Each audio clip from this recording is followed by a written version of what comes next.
बहुरूप निर्जर जोत अति बल सीन वर्णत नहीं बने वनवागी उपवनवाद का सरकूप वापे सोहै नाग सुर गंधर्व कन्या रूप मुनि बन मोहई कौमाल देह विशाल सेल समान अति बल घरी जही नाना आकार निविराहि बहुमति एक अंतर जही हरि जतन भट को दिन निकट तन नगर चहुदिस छई बहु महिष मानुष दीप कर अजकल निशाचर पाचही लागी तुलसीदास इनकी कथा कछु एक है कही रघुवीर सरती रथ सही कही क्या विगति बढ़ाई सही पुर रखवारे देख बहु कपि मन की विचारे अति लघु रूप धरो निसी नगर करो पैसार सियापति राम जय जय राम मेरे प्रभु राम सीता राम।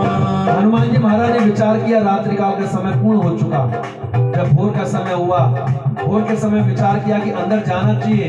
हनुमान जी ने निरीक्षण किया, सुना था जिस प्रकार से लंका के बारे में सुना था कि चारों द्वारों पर बड़े बड़े राक्षस रहा करते हैं। तो हनुमान जी ने विचार किया यदि इस रूप में जाऊंगा तो लोग मुझे बंदी बना लेंगे, बंदी बनेंगे नहीं बनेंगे वो बात की बात है। पर हनुमान जी महाराज ने मशक समान मच्छर के समान छोटा सा रूप धारण किया और मुख्य द्वार से जाने लगे।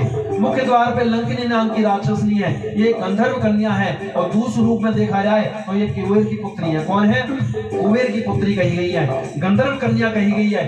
एक समय इन्होंने कोई पाप किया था, उसके कारण ब्रह्मा जी ने इनको राक्षसनी का रूप धारण दिया था और रावण और कुंभकर्ण को जो वरदान दिया था उस समय लंकनी को भी वरदान दिया था कि जब तक लंका रहेगी, लंका के समय तक तुम्हें सुरक्षा करना है। और ये भी वरदान देता हूं कि एक चींटी भी तुम्हारे से बिना आज्ञा लेकर मुख्य द्वार में नहीं जा सकती। हनुमान जी को नहीं पता था, हनुमान जी चुपके से जाने लगे, मच्छर के कण से भी छोटा रूप धारण करके जब जाने लगे, लंकनी कहने लगे कहां जा रहे हो अंदर?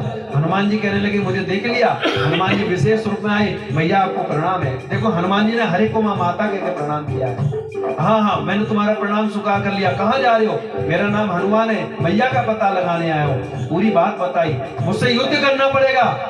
करे मैं माताओं पे कभी हाथ नहीं उठाया, स्त्रियों पे हाथ उठाते हैं? नहीं, युद्ध करे बिना जा नहीं सकते हो। प्रभु को हाथ जोड़ा, भगवान से क्षमा मांगी और एक मुष्ट प्रहार दिया तो उस मुख से रक्त बहना प्रारंभ हो गया।